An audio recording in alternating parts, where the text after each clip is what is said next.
My name is Elena Brooks, and last month my parents texted me they were too tired from my sister's wedding to attend my swearing-in ceremony. I simply replied, "Rest well." What they didn't know was that I was being appointed as a federal judge in the Southern District of New York, and the next morning, my remarks were everywhere. By noon, my parents were calling non-stop, panicking as reporters asked why their seats were the only ones left empty. Have you ever been dismissed by your own family until your success made them realize what they'd lost? Tell me where you're watching from and stay with me, because what happened next changed everything. When I think of my childhood, what I remember most isn't laughter or chaos, but the silence that followed every celebration that wasn't mine.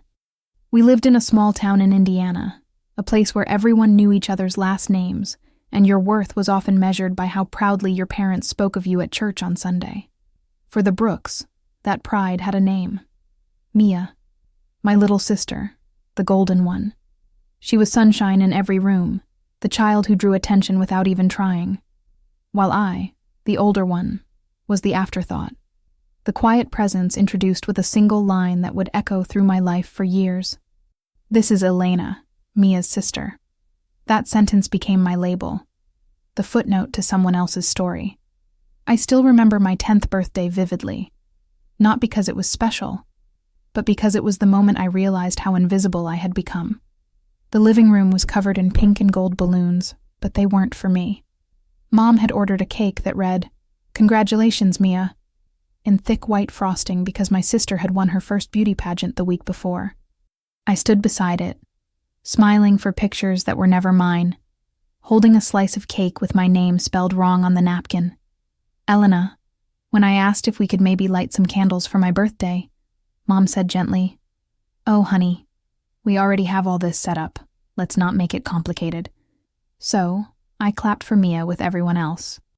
Later that night, when the guests had gone home and the confetti was swept away, I found my gifts sitting on the table. An unused planner from Dad's office, the kind he got for free at work conferences. On the cover, in small print, it said, "Midwest Legal Summit 2006. That night, while Mia fell asleep, surrounded by new sparkly crowns, I opened that planner and began to write, not knowing it would become my first act of rebellion, jotting down everything I couldn't say out loud. Mia was 2 years younger than me, but somehow lived 2 steps ahead in everyone's eyes. At school, teachers smiled at her because they already adored the sweet, confident Brooks girl.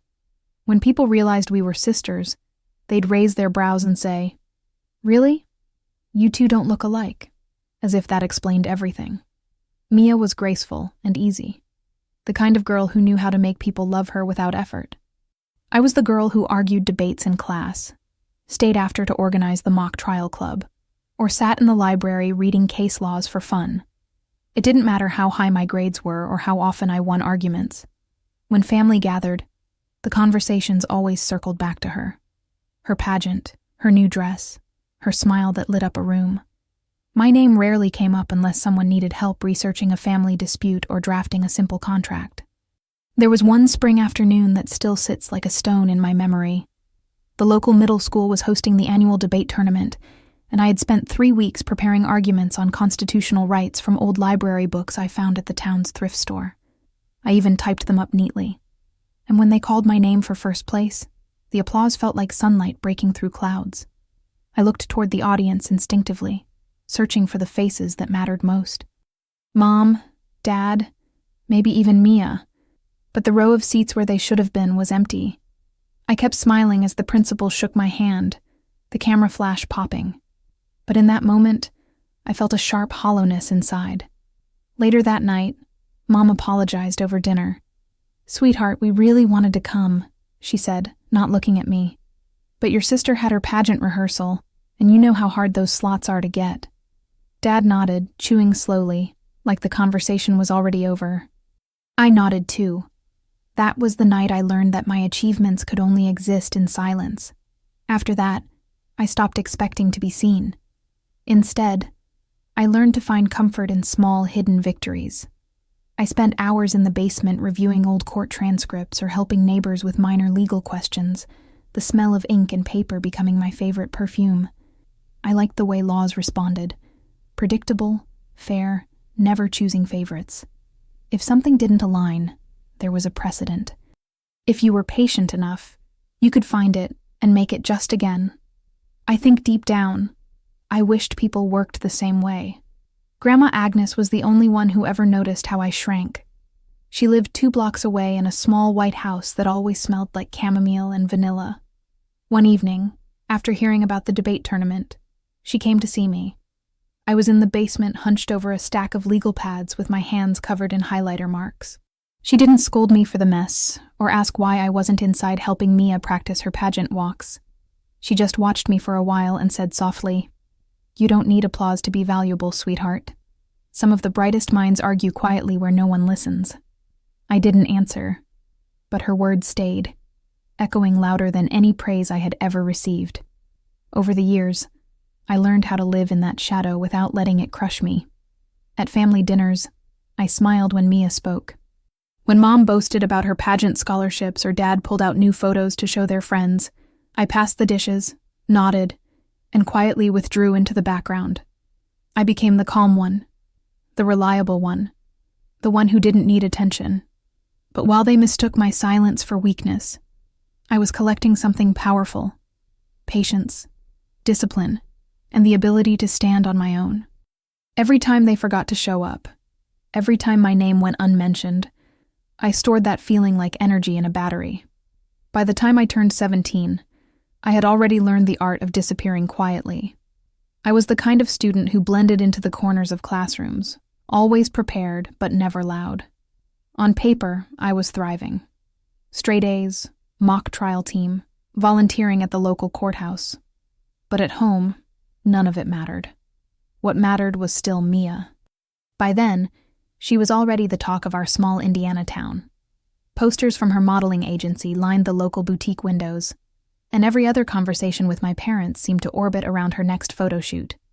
Her new gown, her bright future in fashion. I used to stay up late in my room, surrounded by the hum of my old laptop, typing out briefs for history class or analyzing case studies just to see justice patterns form on the screen. Words and precedents were the 2 languages that made sense to me. They never lied, never shifted affection, never forgot. I loved how logic could explain society, but also how laws could give it fairness. It was in those hours when the house was dark, and Mia's laughter floated faintly from across the hall, that I began to feel something awaken in me. I didn't want to compete anymore. I wanted to understand justice systems, the quiet causes behind every societal decision.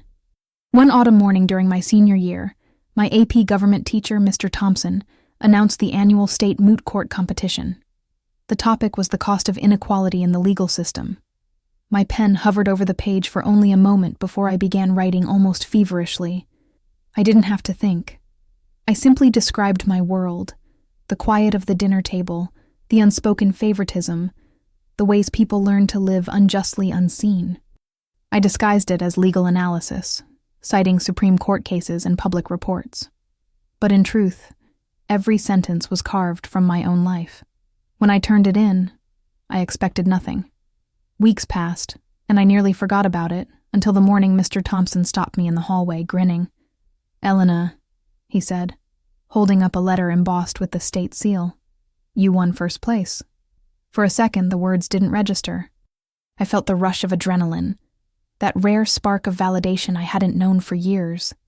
The local paper even called the house that evening asking for a quote. Mom answered the phone, her voice bright at first, until she realized the story wasn't about Mia. "Oh, that's nice," she said after hanging up, glancing at me briefly. "But we really can't do an interview this week. We're busy packing for Mia's modeling gig in Chicago." I nodded, saying nothing. "Good job, sweetheart," Dad added without looking up from his tablet. Then, as if on cue, Mom asked him, "Did you finish booking the hotel for next weekend?" The conversation flowed smoothly back into Mia's orbit, and I sat there invisible once again. Later that night, I folded the award letter and slipped it into my drawer. I told myself I didn't need their praise. But when I closed the drawer, my hands trembled. Not from anger, but from the realization that no matter how hard I tried, home would never be a place that saw me. That same week, Mr. Thompson called me into his classroom after school. "I've been watching you for 3 years now," he said, leaning back in his chair. "You think small because they make you feel small. But you don't belong in this town forever, Elena." He told me he wanted to recommend me for Ivy League schools, Yale, Columbia, Harvard, whatever I dared to reach for. The words felt foreign, almost impossible. Yale was something that existed in news articles, not in the life of a girl who researched family disputes and ate dinner alone most nights. But he handed me a sealed envelope. "I've written you a letter of recommendation." "A strong one," he said. "Don't let anyone talk you out of applying." And that night, I opened my laptop and stared at the Yale application portal. I filled in the fields slowly, each click feeling heavier than the last.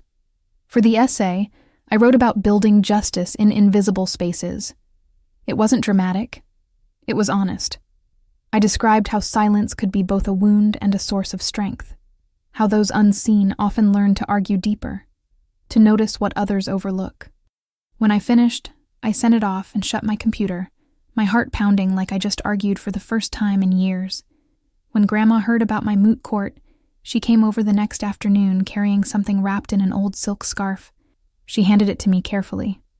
Inside was a small leather-bound journal, the cover worn and soft from age. "It was mine when I was your age," she said. "I used to jot legal notes here. When life made me feel small, I wrote until I remembered who I was. You should do the same. Write your truth before the world tries to rewrite it for you." I traced the edges of the journal, the faint scent of leather and ink rising from it, and for the first time in a long while, I felt seen not as Mia's sister, but as someone with her own case to argue. Months later, in the middle of a snowstorm, the letter came. I found it in the mailbox, its blue crest gleaming through the frost. My hands shook as I tore it open on the porch, snowflakes melting into the paper. "Dear Elena Brooks, it is my pleasure to inform you that you have been accepted to Yale College." The words blurred as tears filled my eyes. I stood there, the wind cutting against my face, but inside I felt warmth blooming. Proof that every quiet hour, every ignored victory had led here. When I walked inside, Mom was on the phone, laughing about Mia's new modeling contract. I waited for her to finish, then held out the letter, unable to hide my trembling. "I got in," I whispered.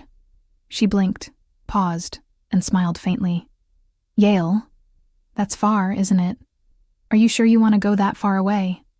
Dad looked up from the couch and added, "You'd have more support if you stayed close to home. Mia could use your help with applications next year." Their words felt like snow, cold and heavy. I nodded again, quietly, folding the letter and pressing it to my chest. That night, I wrote in Grandma's journal. They don't see it yet, but someday they will. I didn't know then that Yale would become more than a school. It would become the proof that I existed beyond their shadow, the beginning of my own story. And even though my family reacted like it was nothing, I could feel the wind changing direction. Somewhere between the silence and the snow, I had taken my first real step away. The first time I stepped through the gates of Yale's old campus, I thought I'd crossed into another world. The air felt different, crisp, charged with the quiet hum of intellect. The autumn leaves had just started to turn, painting the stone paths in shades of amber and rust. Students hurried between classes with steaming cups of coffee, their debates echoing under the Gothic arches. I remember standing there, suitcase in hand, staring up at the spire of Harkness Tower, and whispering to myself, "You made it." But underneath the excitement was a sharp ache, a thought I couldn't shake. No one from home cared enough to see this. My dorm was in Jonathan Edwards College, a historic building overlooking the green. My roommate, Sofia Ramirez, was everything I wasn't: outspoken, confident, and endlessly analytical. She introduced herself before I even finished unpacking, asking about my major, my hometown, my favorite cases. We talked until midnight that first night, and when I told her I came from a small town in Indiana, she smiled. "Then you must have fought hard to get here," she said simply. I didn't correct her. She had no idea how hard. Yale life was beautiful and brutal all at once. The morning smelled of espresso and parchment, and the nights were lit by the glow of laptop screens in dorm windows. I worked part-time at Sterling Memorial Library to pay for meals that my scholarship didn't cover, shelving heavy tomes long after the building emptied out.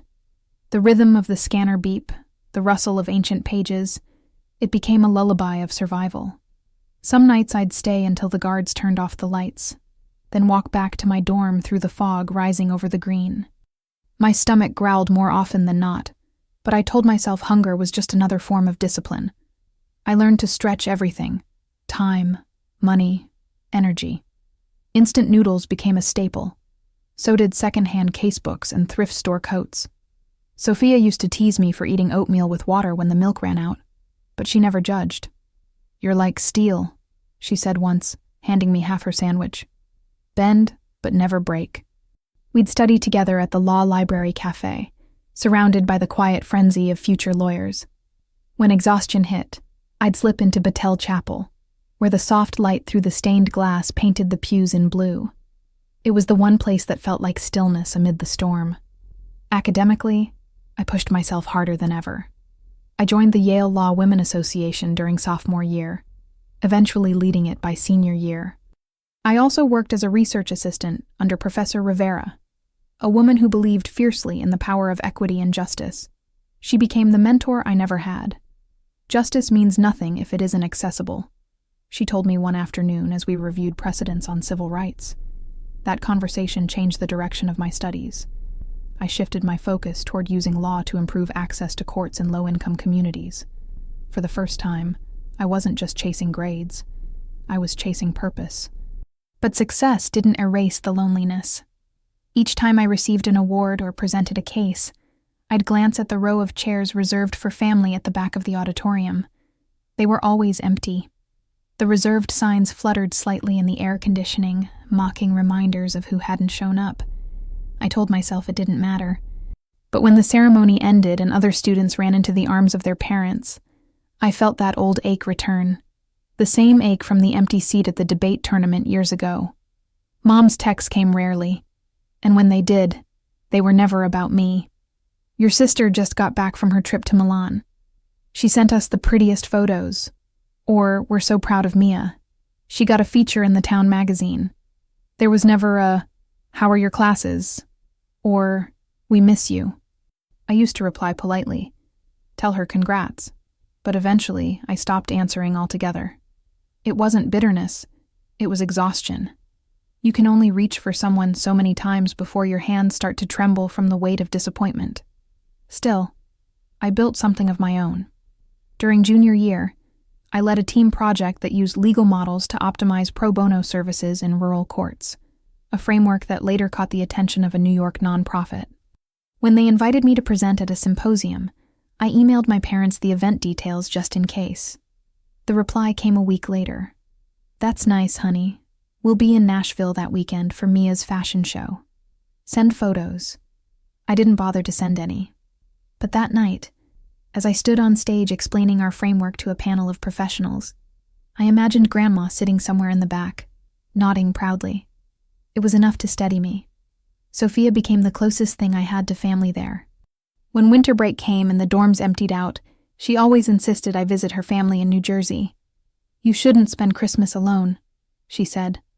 But I usually stayed in New Haven, volunteering at the legal aid clinic or taking extra shifts at Sterling. I told her I preferred the quiet, though the truth was simpler. Going home didn't feel like home anymore. Every time I called, it felt like dialing into another planet. Mia was thriving as always.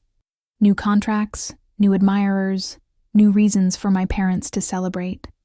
During my final year, Professor Rivera nominated me for the Yale Public Interest Fellowship. When I received the letter of acceptance, Sophia and I screamed so loud the RA came knocking.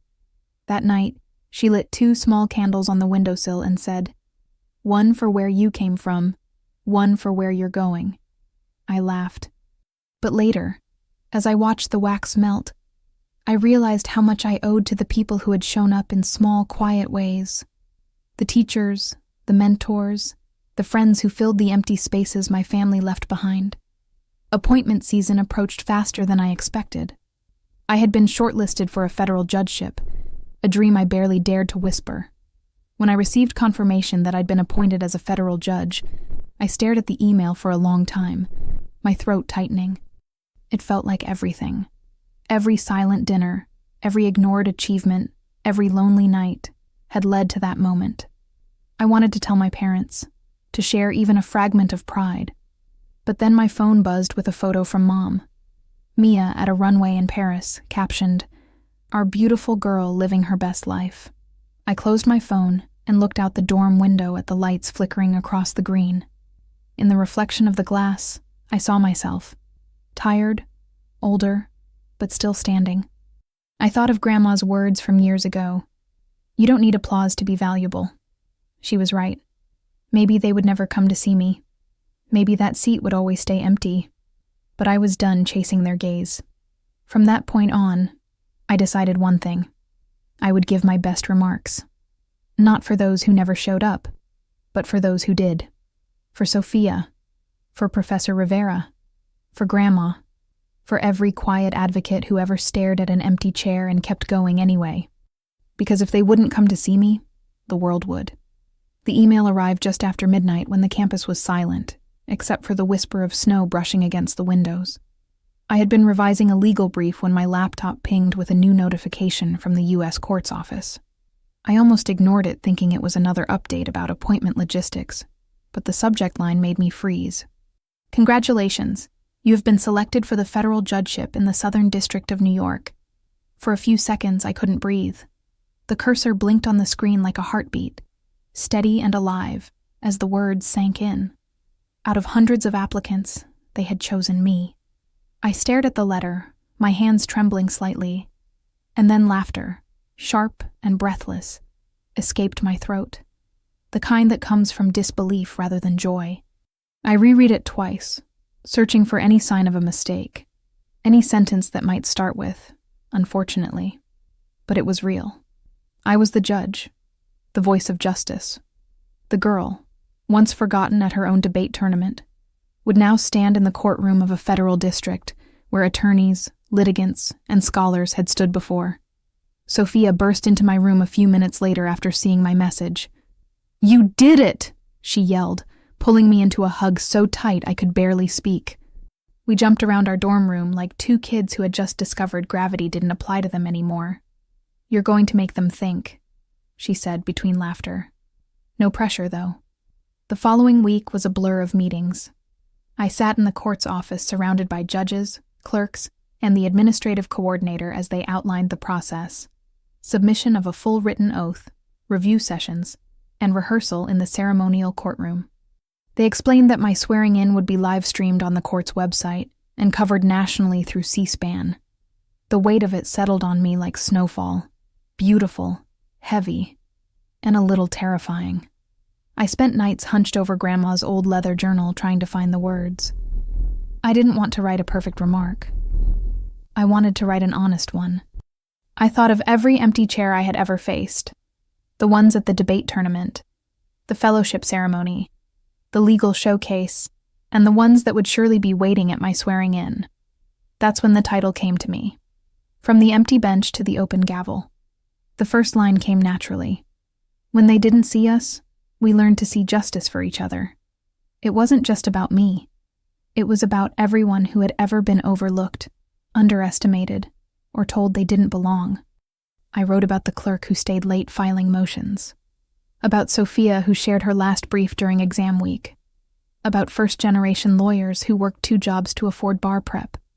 About those who built their cases quietly while the world applauded someone else. During my first rehearsal in the ceremonial courtroom, I stood at the bench, staring out into the empty rows of wooden pews. The sound of my own voice echoed faintly through the marble hall. The gavel rested softly, and the air smelled of polished oak and history. "Good morning," I began, my tone shaking just slightly. I used to think silence was my punishment, but now I see it was my training ground. The moment I said it, I felt the truth vibrate through me like a verdict. Professor Rivera sat in the back row listening. When I finished, she walked up to the bench, eyes glinting. "You're not just speaking for yourself, Elena," she said quietly. "You're speaking for every advocate who ever felt invisible. That's power. Don't be afraid of it. That night, lying in bed, I wondered if I should tell my parents. Part of me wanted to. The hopeful part that still believed maybe this time they would show up. Maybe they'd be proud. Maybe they'd even come early, sit in the front row, and see me not as the shadow of Mia, but as someone who had finally stepped into the robe. I opened my phone and started typing a message. Hey, I have some news about the ceremony. But before I could finish, another message arrived from Mom. Just got Mia's itinerary. She's going to Rome for a fashion week. Can you believe it? There was a photo attached. Mia posing by an airport lounge with champagne in hand. My fingers froze. I deleted my draft. I knew deep down the truth I had always refused to say aloud. They wouldn't come even if I asked. They would be too tired or too busy or too far, and I didn't want to give them another chance to choose someone else over me. This time I wanted the truth to reveal itself without words. So I decided to say nothing. Let the world show them instead. The days leading up to the swearing-in were exhausting but exhilarating. Between bar exams, media interviews, and rehearsals, I barely had time to sleep. Yet, every time I crossed the Yale Law Quad, I felt that quiet joy bloom again. Because the journey wasn't just mine. It belonged to every version of me that had once felt small. One afternoon, after a final run-through in the courtroom, I stayed behind as the staff packed up the microphones. The hall was empty again, sunlight pouring through the tall windows, casting long gold streaks across the bench. I stood at the center, staring at the gavel. It looked simple, almost fragile. And yet, that wooden mallet had outlasted centuries of verdicts, some powerful, some forgotten. I reached out, tracing my finger along its cool surface. From the empty bench to the open gavel, I whispered again just to feel how the words tasted in the air. When I walked out into the quad, the campus was buzzing with pre-ceremony energy. Families toured the grounds, snapping photos under the Sterling Memorial Library. Students carried boxes, hugging each other with tears in their eyes. I passed a bulletin board where a flyer fluttered gently in the wind. The bold letters read, Federal Judgeship Swearing In, 2025, Elena Brooks. Beneath it, a small print added, Live on C-SPAN and Court TV. I stood there for a moment, staring at my own name, printed in black against the blue background. It didn't feel real. For years, I had chased acknowledgement, only to realize that the loudest validation comes from within. Still, the thought made me smile. A quiet, knowing smile meant not for the world, but for the girl who once sat in that cold auditorium, waiting for her family to show up. That night, I sent Grandma a photo of the flyer. She replied within minutes. I knew your voice would find its place. Don't dim it for anyone. So I didn't. I decided I would walk into that courtroom not to prove anything to my parents, not even to Mia, but to speak for the invisible, to lift the ones still sitting at empty benches. Because sometimes the best revenge isn't silence, it's being heard. And soon they would hear me whether they meant to or not. 2 weeks before the swearing-in, the courthouse was alive with preparation. Attorneys posed in their black robes beneath the marble arches, cameras flashing, laughter echoing down every corridor. Sophia and I were in the chambers, adjusting my robe, when my phone buzzed with a message from Mom. I almost didn't check it. Experience had taught me that texts from home rarely brought joy, but curiosity won for a second. The message was short, almost mechanical. We're too tired from your sister's wedding to attend your ceremony, honey. Just got back from Hawaii with her. The flights were awful. We'll rest this weekend and celebrate properly when we see you next time. Love you. I reread it 3 times, the words blurring until the meaning settled like a cold stone in my chest. Too tired. That was their reason. Not a family emergency. Not a financial strain. Just tired from following Mia through Hawaii while she celebrated her lavish wedding and honeymoon events. For a long moment, I didn't move. I just stared at the message, the faint reflection of my face in the glass of the phone screen. Sophia looked up from across the room, sensing something shift. Everything okay? She asked. I nodded once, the smallest of smiles tugging at my mouth. Yeah, I said softly. Just expected. Then without hesitation, I typed my reply. Rest well. No sarcasm, no confrontation. Just 2 words that said everything. Because this time, I didn't feel the urge to explain or beg or pretend it didn't hurt. I'd done all of that before. And still, the chair had always been empty. That night, as the lights of New Haven flickered beyond my window, I decided to do something for myself. Not out of bitterness, but out of clarity. If they wouldn't show up, I would still make space for those who did. The next morning, I went to the court office and quietly requested 3 family seats. When the coordinator asked if I wanted to use all 3, I smiled faintly.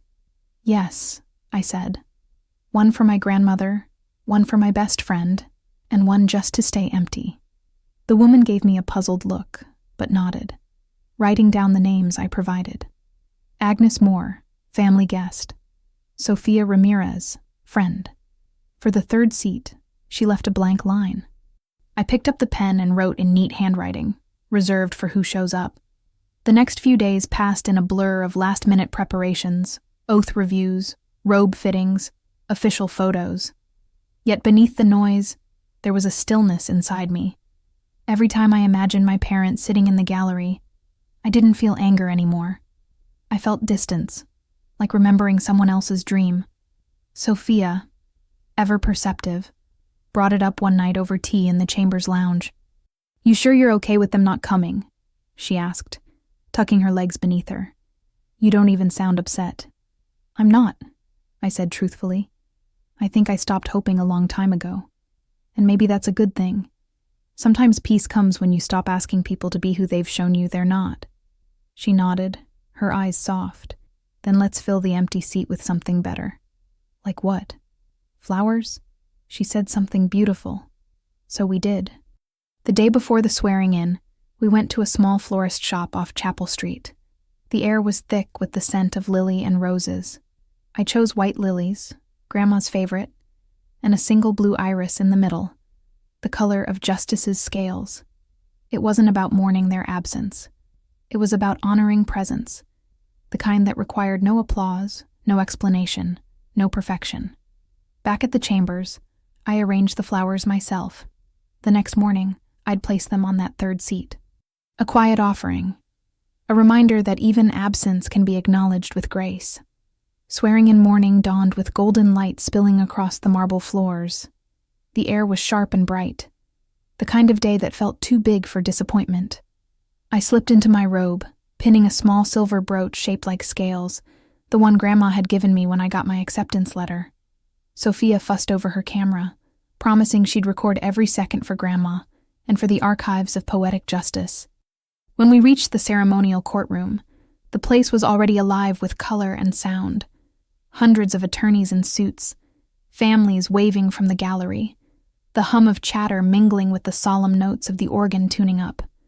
I handed the usher my seating card, and he guided me to the family section reserved under my name. 3 seats side by side, wrapped in morning light. Grandma arrived just as the bells began to ring, her steps slow but steady. She wore a pale green coat and carried her cane like it was part of her strength, not her weakness. When she saw the seats, she smiled knowingly. "You left one open," she said. I nodded. "Always." She touched the bouquet gently, fingers tracing the petals. "It's perfect," she whispered.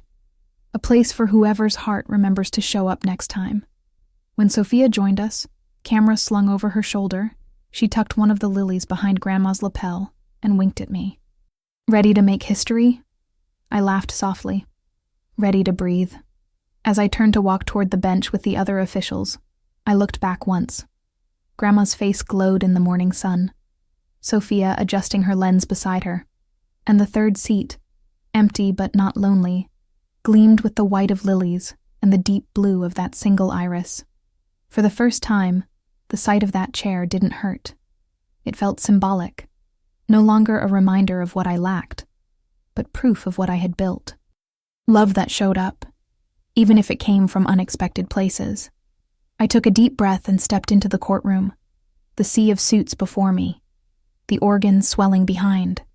Somewhere among the rows, my parents' absence had already become irrelevant, because I knew who was there, and more importantly, I knew who I had become in the spaces they'd left behind. The morning of the swearing-in felt like a dream stitched together by sunlight and wind. Bells from the nearby church rang across the courthouse square, their deep bronze echoes weaving through the sea of black robes.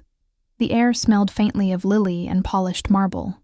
Flags rippled against the blue sky, stars and stripes folding into each other like pages of a story that had finally reached its turning point. I stood at the edge of the ceremonial courtroom, where hundreds of benches stretched in careful rows across the floor. Attorneys adjusted ties, judges in velvet collars murmured to one another, photographers darted through the aisles. For a moment, I just stood there and breathed, because this was the sound of endings and beginnings all at once. The organ began tuning, soft notes swelling into the familiar cadence of pomp and circumstance. Around me, my colleagues laughed, whispering goodbyes that felt like promises. Sophia, 2 rows behind, gave me a small thumbs up. The hem of my robe brushed my ankles as I adjusted my position and glanced toward the family section. Rows of wooden benches divided neatly by brass rails. The sunlight glinted off name tags. One read, Agnes Moore, family guest. Another read, Sophia Ramirez, friend. And beside them, the third seat, the one marked reserved for who shows up, stood quiet, crowned with the bouquet of white lilies and a single blue iris. The seats that should have held my parents were empty. For a moment, the sight hit me harder than I expected. Even knowing, even preparing, it still felt like a tiny fracture under the skin, an old bruise I'd thought had faded. I could see families hugging, mothers waving programs, fathers snapping photos with trembling hands. All that sound, joyful, proud, messy, rose like a wave around me. Yet in the center of it all, those empty benches stayed still, untouched by the wind.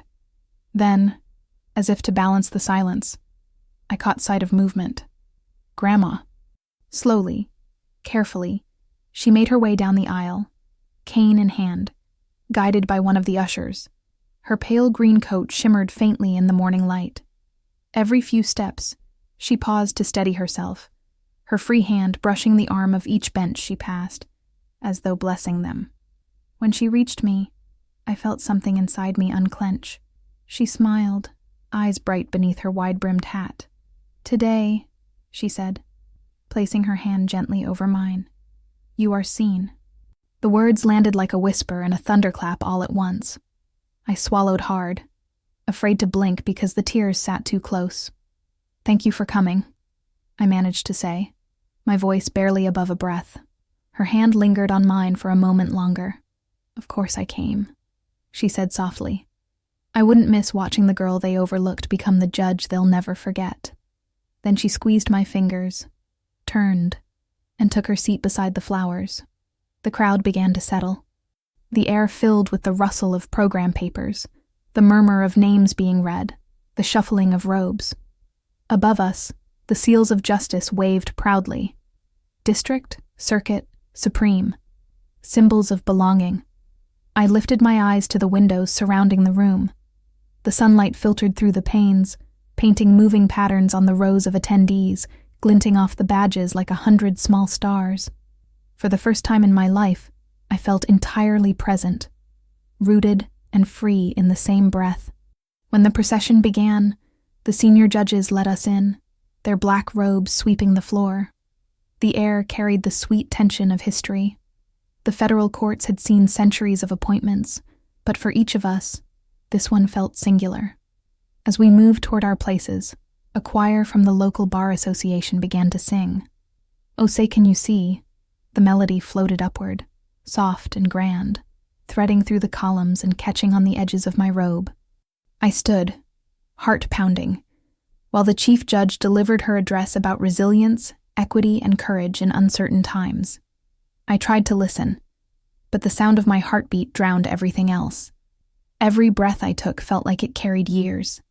Every sleepless night, every empty dinner, every ignored success, all of it had led here to this single moment where I was no longer defined by who hadn't shown up. When my name was announced as the new federal judge, the world blurred for a second. I stood, feeling the collective gaze of hundreds turn toward me. The sound of applause rolled through the courtroom like a wave, rising and falling before settling into silence. I walked slowly toward the bench, the carpet soft under my shoes, the air vibrating with expectation. From the bench, the view was breathtaking. Beyond the rows of suits, the family section shimmered with color. Flowers, hats, banners. And in the middle of it, that one empty chair gleamed like a quiet declaration. The lilies swayed in the breeze. Grandma lifted her head slightly, eyes on me. And even from that distance, I could see her mouthing something I didn't need to hear aloud. "I see you." A hush fell over the crowd. The microphone buzzed faintly. I adjusted it, my hands surprisingly steady, and looked out at the sea of faces. "Good morning," I began, my voice carrying farther than I thought it could. When they didn't see us, we learned to see justice for each other. A ripple moved through the audience, soft, attentive. I spoke about the unseen advocates, the quiet ones who worked behind the spotlight, who built precedents others stood on. I spoke of how justice wasn't given. It was built bench by bench, case by case. I spoke of how silence had once felt like punishment, but became my strength, how absence taught me to create fairness for others. As I spoke, the sun broke through the clouds. The light poured over the bench, warming my face, blinding for a moment. It felt like the world was listening, not just the court, but everyone who had ever been made small. When I reached the end, I said simply, "May we remember to leave no bench empty for those who come after us, because when the world forgets to see them, we must." The applause began slowly, then grew until it filled the courtroom. Attorneys rose, clapping, cheering, some wiping their eyes. I looked down one last time toward the family seats. Grandma was standing now, hands clasped at her chest, tears glistening on her cheeks. Sophia stood beside her, filming through blurred vision, laughing and crying at once. The empty seat remained, flowers trembling in the breeze. I didn't feel loss anymore. I felt peace. That chair wasn't a symbol of rejection. It was a promise that I'd never forget where I came from or what it took to get here. As the music swelled again, robes fluttered in the air, arcs of black spinning against the blue. For the first time, I joined in, lifting my gavel high and watching it disappear into the light. The sound of bells from the church rang again, loud and full, echoing through the square. When I stepped down from the bench, the world felt lighter. Grandma met me halfway, steady despite her cane, and pressed her hand against my heart. "You did it," she whispered. "They may have been tired, but the world is wide awake now." I smiled through tears, the program still warm in my hand, its edges fluttering like wings in the wind. In that moment, I knew the truth she meant. I didn't need their presence to be seen. I was already shining in the only way that mattered, completely and finally on my own. The bench lights felt warmer than I expected, spilling gold across the edges of my robe. The air inside the ceremonial courtroom was still, hundreds of breaths held at once, waiting. I took one steady inhale, then glanced toward the family section. 3 seats, Grandma, Sophia, and between them, that one empty chair crowned with white lilies and a single blue iris. The sunlight from above touched the petals until they glowed. I let my eyes rest there for a heartbeat before I began. "Good morning," I said softly. My voice echoed through the hall, steadier than I felt. If you look closely at the gallery today, you might notice something small. Somewhere in this sea of faces, there's an empty chair. A few people shifted, glancing around. I smiled faintly. I used to think an empty chair meant failure, meant no one cared enough to fill it. But over the years, I've learned something different. Sometimes the empty chair is proof that we showed up for ourselves, even when no one else did. The microphone caught every pause, every breath. It didn't feel like performing. It felt like confession. I grew up in a small town where silence was often mistaken for strength. I learned early how to be quiet, how to argue hard, how to smile through being overlooked. And when no one sat in the audience, I told myself it didn't matter. But here's the truth. Every time someone chooses not to show up for you, someone else quietly, humbly does. I looked toward the back rows where the court staff stood, still in their uniforms, watching from the aisles. So today, I said, I want to begin by thanking the people whose chairs are never empty, because they never stop showing up for others. The applause began softly, judges clapping first, then attorneys joining in, the sound building until it filled the hall. I waited, smiling through the lump in my throat. When the applause faded, I continued. In the courts, we talk about justice a lot. But no one tells you that justice often depends on the invisible ones. The friends who share briefs after an all-nighter. The clerks who leave a file aside for you when you miss a deadline. The librarians who unlock rooms early because they see you waiting in the cold. The professors who don't just read your arguments, but your silences. I could see Sophia filming discreetly from the side, tears welling. Professor Rivera sat near the front, her expression soft but proud. I came here thinking success was about being appointed, I said. But what I learned is that success is really about choosing. Choosing persistence over comfort. Choosing to see others when no one saw you. Choosing to stay fair even when the world gives you every reason not to be. The audience was completely silent now. Even the wind seemed to pause. I leaned forward slightly, voice low but clear. For those of us who grew up believing we didn't have a seat at the bench, listen to me. You don't need to wait for one. Build your own. That line, build your own bench, was the heart of everything. The reason I'd written these remarks. The reason I'd survived the years of silence and smallness. When you build your own bench, I continued, you stop chasing approval. You stop measuring your worth by who claps for you. You start realizing you were never supposed to fit into someone else's court. You were meant to create your own, and then pull up extra chairs for those still standing. The wind caught the corners of the paper in my hands, making them flutter like wings. I pressed them down gently. When they pushed us aside, we learned how to make space. When they spoke over us, we learned to listen deeply. And when they forgot our names, we carved them ourselves into jurisprudence. A murmur of agreement rippled through the audience. Somewhere near the back, a voice called out softly, "Here, here." I smiled.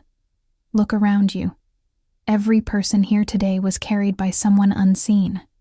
Maybe it was a mentor, a sibling, a grandmother, a stranger.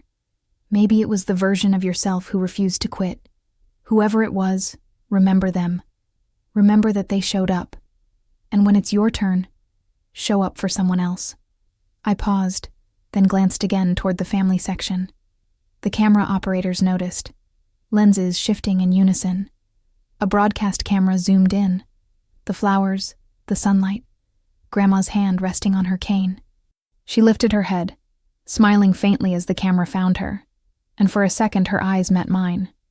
The image would later become the photo that went viral. The new judge looking toward her grandmother, an empty chair and a bouquet between them. I looked straight into the lens. To my grandmother who always said, "You don't need applause to be valuable. Thank you. You showed up." And to anyone sitting in the gallery today, carrying your own kind of empty chair, this moment is for you. Applause thundered, rolling across the courtroom like a wave. I waited, eyes stinging, then lifted my chin for the final lines. Titles don't define us. Robes don't define us. What defines us is the courage to build and the kindness to share what we've built. Because one day someone will stand where we stand now, and the question won't be what you ruled. It'll be, who did you make room for? I let the silence stretch for a beat. May we all remember this. The benches of power are temporary, but the benches of compassion, the ones we build ourselves, last. A standing ovation rose from the crowd. Judges, attorneys, even the choir stood. Flags waved, gavels lifted. The cameras swept across the scene, the sunlight turning everything gold, the lilies gleaming like little fires. From the corner of my eye, I saw Grandma wipe her cheeks, her lips moving soundlessly. Later, when I hugged her, she would tell me she'd whispered, "They see you now." But in that moment, I didn't need confirmation. I felt it. I felt it in the roar of the applause, in the rhythm of 100 hearts clapping for more than remarks, for survival, for recognition, for every unseen advocate who had ever dared to take up space. The organ began again, slow and reverent. I stepped back from the bench as the chief judge shook my hand. My robe hem brushed my feet as I bowed slightly. And when I turned to walk off, the camera caught one last close-up, me looking over my shoulder at that empty chair. Online, the broadcast clip would loop for days, shared with captions like, "She built her own bench," and "From silence to gavel. Build your own bench. Empty chair. Remarks. Elena Brooks, 2025. Lawyers from other districts began sharing photos of their own ceremonies with small notes taped to chairs reading, "Reserved for who shows up." I didn't know any of that yet. Standing in that courtroom, all I knew was that for the first time in my life, I didn't feel like I was proving anything. I was simply being. The sunlight poured through the windows, and the air smelled like possibility. Warm, clean, infinite. I glanced one last time at Grandma, at Sophia, at the chair that once symbolized absence, and now somehow belonging. Then I whispered to myself, not into the mic, but into the wind. We're seen now. And when I stepped down, the crowd still on their feet, I realized this was never just my story. It was everyone's who had ever learned to build their own bench. When the ceremony ended, and the crowd began to scatter across the square, the air still shimmered with applause that hadn't quite faded. The black robes, the flying programs, the laughter, all of it blended into a haze of gold and blue under the mid-afternoon sun. I stood at the edge of the bench for a long moment, still clutching the folded copy of my remarks. My hands were trembling, not from nerves anymore, but from release. The years of silence, of being overlooked, had poured out of me in 10 minutes of truth. Sophia found me first. She came running through the sea of robes, waving her phone like a victory flag. "It's everywhere," she gasped between breaths. "Elena, they're already clipping it." I frowned, half smiling. "Clipping what?" She turned the screen toward me. There it was, the court's live stream replay. My remarks already uploaded with the caption, "Build your own bench. Federal judge's message on equity." In the corner of the thumbnail, the image froze on the shot of me glancing at the empty chair, the flowers gleaming like a quiet rebellion.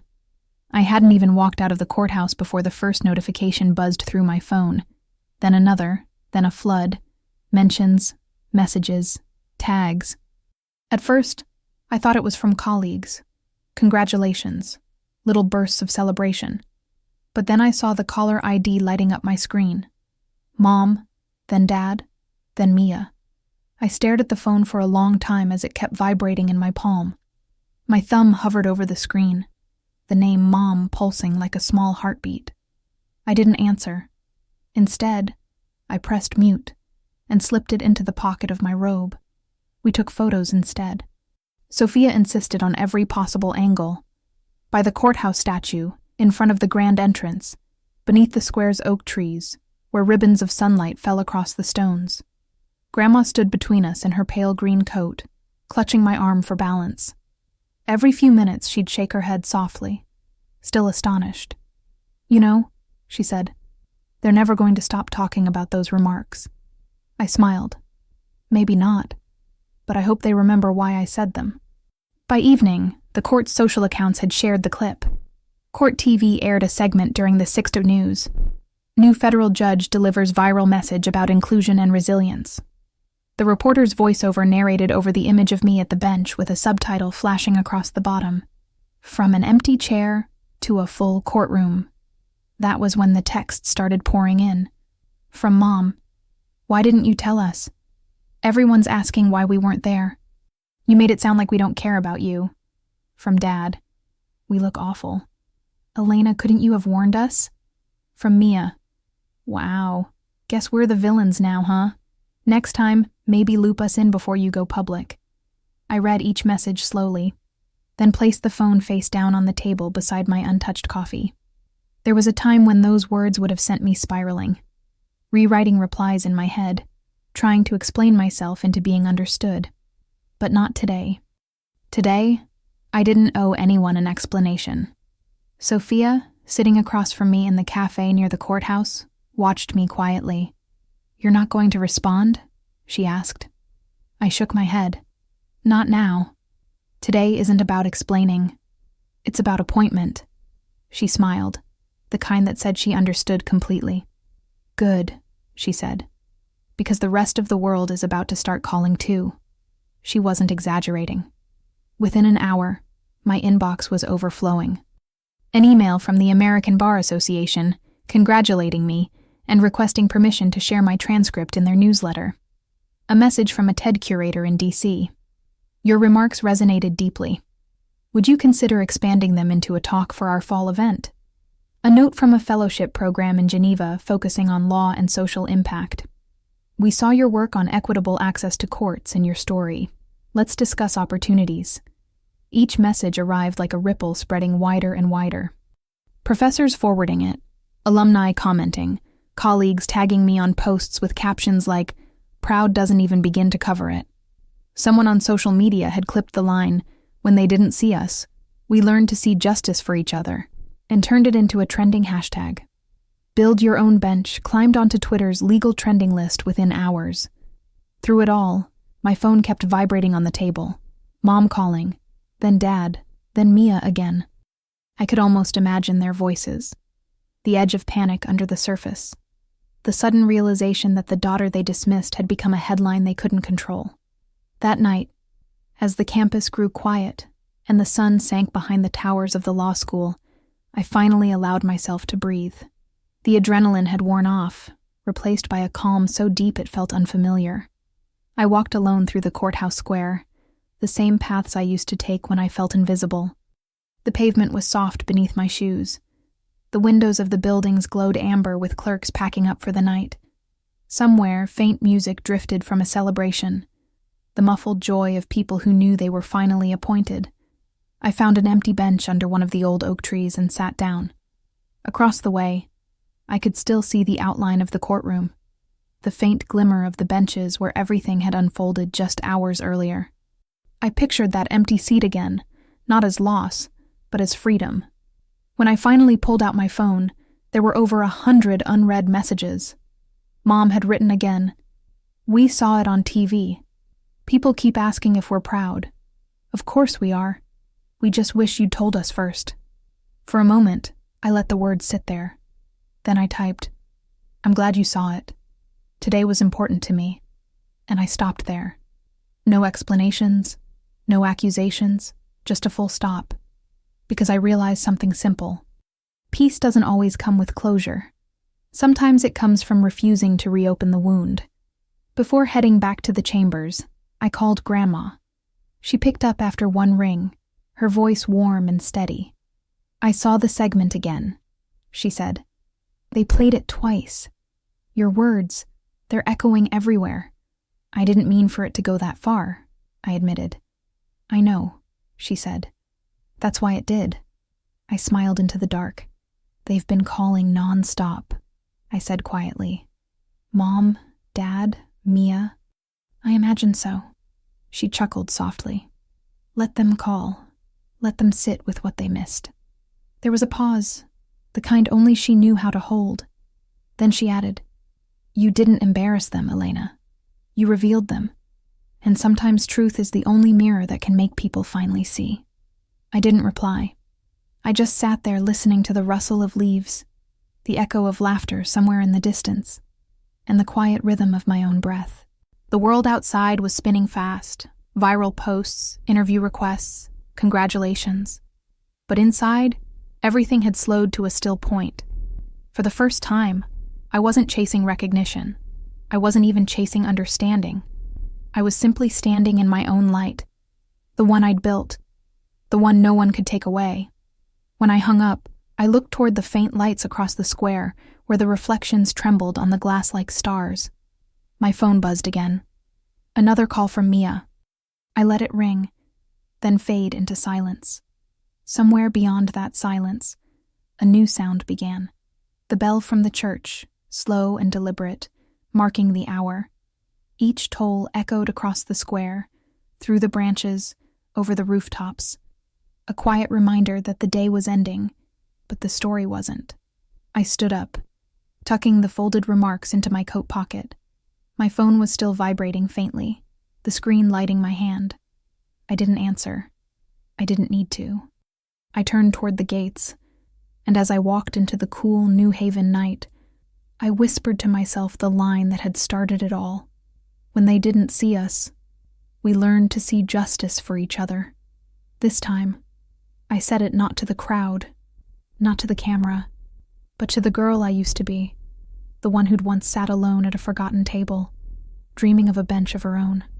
The next morning, sunlight streamed through the tall chamber window, painting thin gold lines across the marble floor. I'd barely slept. My phone had buzzed until nearly dawn. Missed calls, unread texts, emails stacked like a rising tide.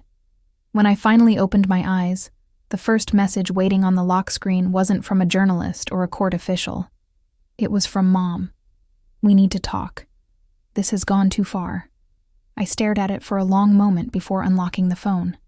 5 missed calls from Dad, 2 from Mia, each with the same tone, frantic, defensive, performative. I could almost hear it, that brittle blend of guilt and pride. Grandma was already awake, sitting at the small table by the window in her hotel robe, reading the newspaper. She had circled my photo on the front page with her pen. Federal judge's speech on equity goes viral. She looked up when she heard the notification buzz. "They're still calling?" she asked quietly. I nodded, sliding the phone onto the table between us. "They said I embarrassed them." Grandma folded her paper, adjusting her glasses. "Then maybe embarrassment is the only thing that'll make them finally look in the mirror." Her calm gave me courage. I exhaled, picked up the phone, and pressed the call button. When Mom's voice burst through, tight and sharp, I switched to speaker. "Elena, what on earth were you thinking?" Mom said immediately. "Do you know how humiliating this is for us? The neighbors called, the church called. Everyone's asking why we weren't there. You made it sound like we abandoned you." I kept my tone even. "You weren't there, Mom." She hesitated, taken aback. "That's not fair. We were just tired." I finished for her. "From Mia's wedding, I know." Dad's voice cut in from the background, low and tense. "You could have told us you were being appointed federal judge, Elena. We would have come if we'd known it was that important." I closed my eyes. "You mean, if it was something you could brag about?" Silence. The kind that hums with old truths no one wants to touch. Grandma leaned forward, resting her elbows on the table. "Thomas," she said, her tone firm but calm, "you've missed more important things than a title. You missed her growing up, building herself from scratch. And now that the world finally saw her, you act as if she's the one who's done wrong." Dad's breath crackled through the speaker. "Mother, you don't understand. We supported both our girls equally. It's just Mia always needed more attention. She had events, weddings, and Elena had none because you never showed up to the ones she did." Grandma interrupted, her voice cutting clean through the line. "I remember the night she won the state moot court.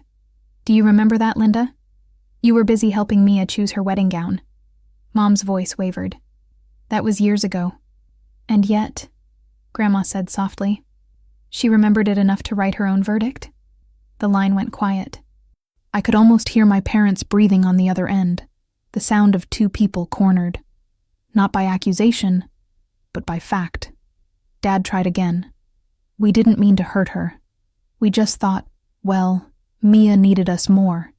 She's always been fragile. You know how she gets." I looked at Grandma, who raised her eyebrows, the faintest smirk touching her lips. She didn't even need to say it. Fragile or favored. Grandma finally spoke aloud what both of us were thinking. "Tired, busy, worried about Mia. Those are the words you've used for 20 years to excuse the same absence. But love doesn't wait for perfect timing, Thomas. Love doesn't choose the convenient child." The silence that followed was heavy, broken only by the faint hum of traffic outside the window. Mom's voice returned, smaller now. "You don't understand, Mother. Elena was always so independent. We thought she didn't need us." I inhaled sharply, the ache in my throat returning. "I didn't need things, Mom. I needed you to show up. That's all. Her breath caught on the line. For a long time, no one spoke. Then Grandma leaned closer to the phone. Linda, you once told me you raised strong girls, but strength without tenderness isn't pride. It's loneliness. Elena learned to be strong because you left her no other choice. Dad sighed, the sound fraying at the edges. We were doing our best, Mother. We worked hard, provided everything. Everything except presence, Grandma said. And that's the one thing a child never stops waiting for. Mom sniffled softly. Maybe we made mistakes, but we didn't deserve to be painted as heartless. I looked out the window, watching the attorneys below take photos with their families, fathers lifting daughters, mothers crying into bouquets. You weren't painted as anything, I said quietly. You just weren't there. The camera can't capture people who don't show up. Grandma nodded approvingly, her hand resting on my wrist. Mom tried to steady her voice. What do you want us to say, Elena? We're proud of you. All right, you've accomplished so much. But this public spectacle could have waited until we were ready. That last word, ready, echoed in the room. Grandma's eyes hardened.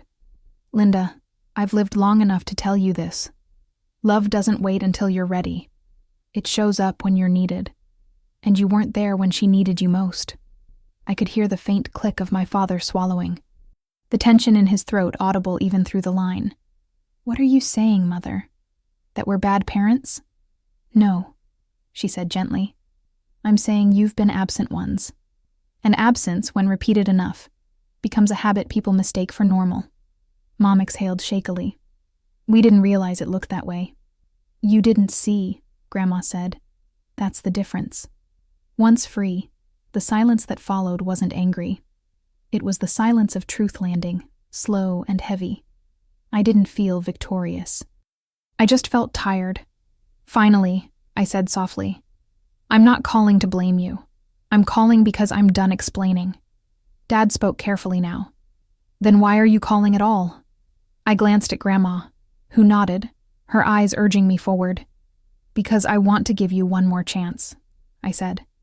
If you want to hear what I've never said, the truth of what it's been like all these years, come to New Haven tomorrow evening.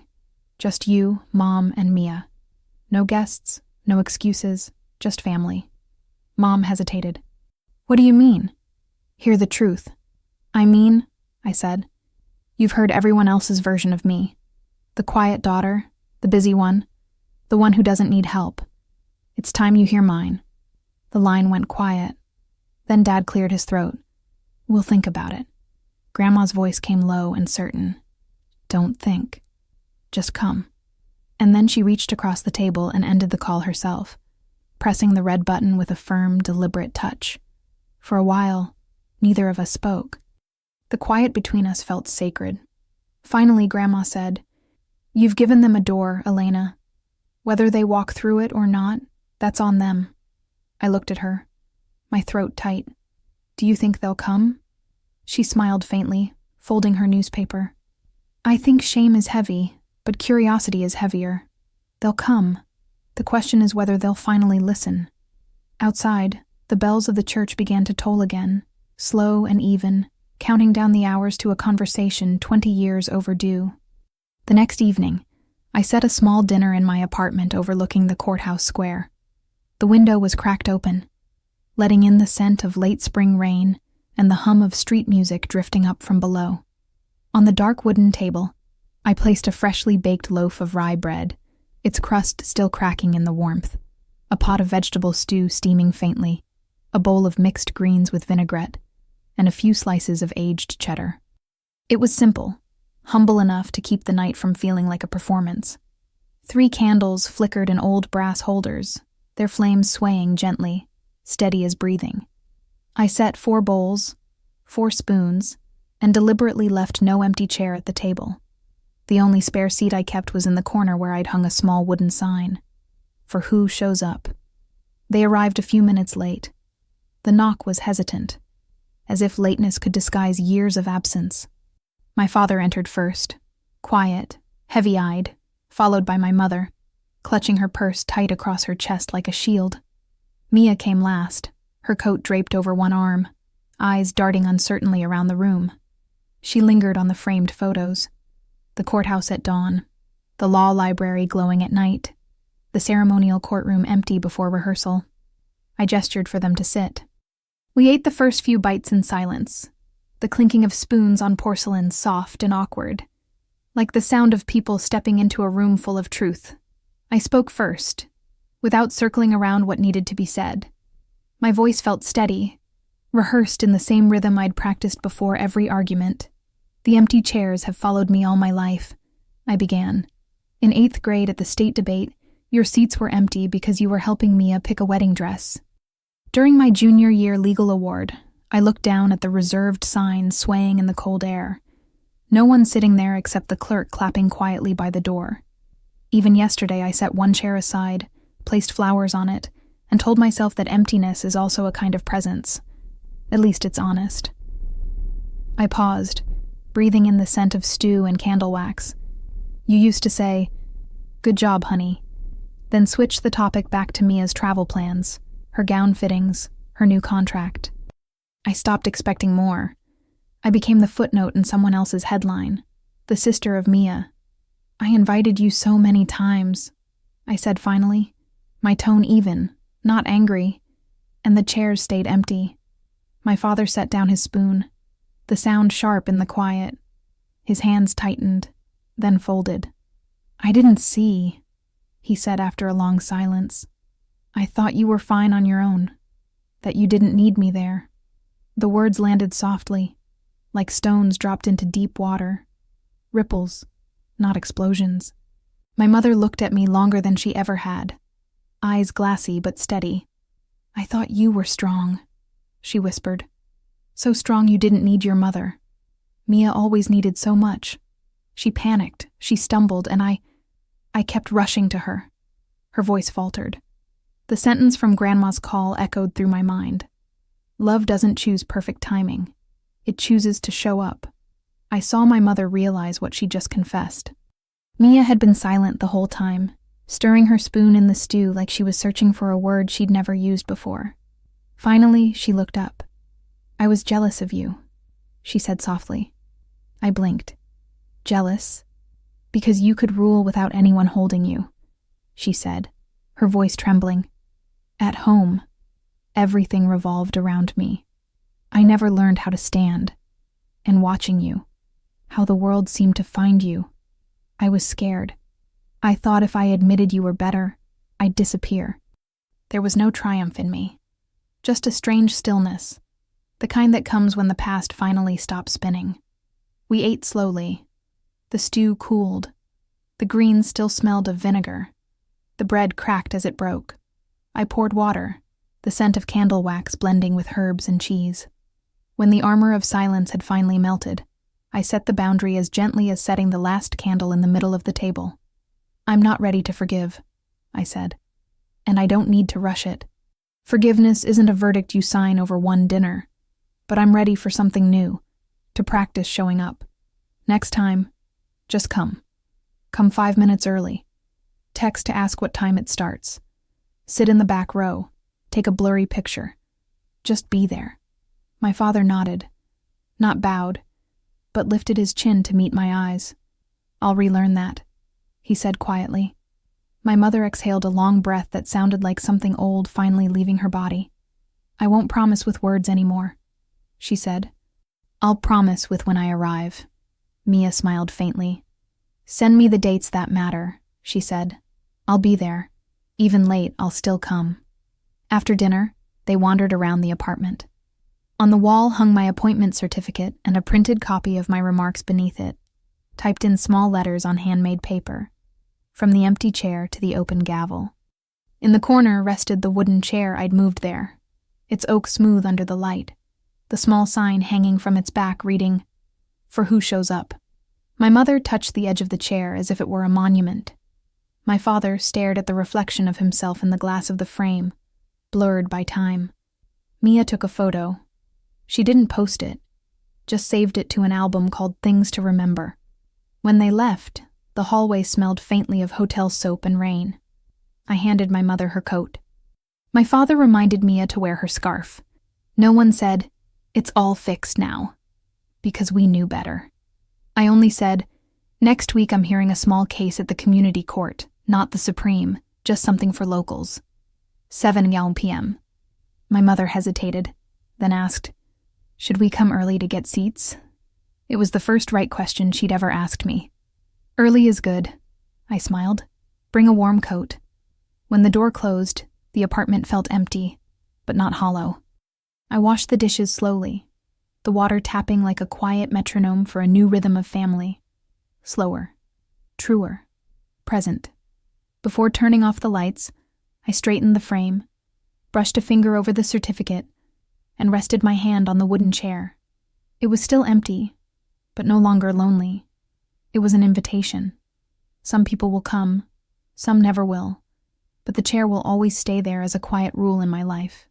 Those who show up will have a place. And if you're hearing this somewhere on a train, in your kitchen, or in a city that doesn't yet know your name, remember this. You don't need to be chosen to have worth. Don't wait for someone to pull out a seat at a bench that never called for you. Build your own bench from the wood of effort, the nails of patience, and the paint of kindness. Then, when you're steady, pull up more chairs for those who deserve a place beside you. I keep that sign in my home as a reminder for who shows up. And you.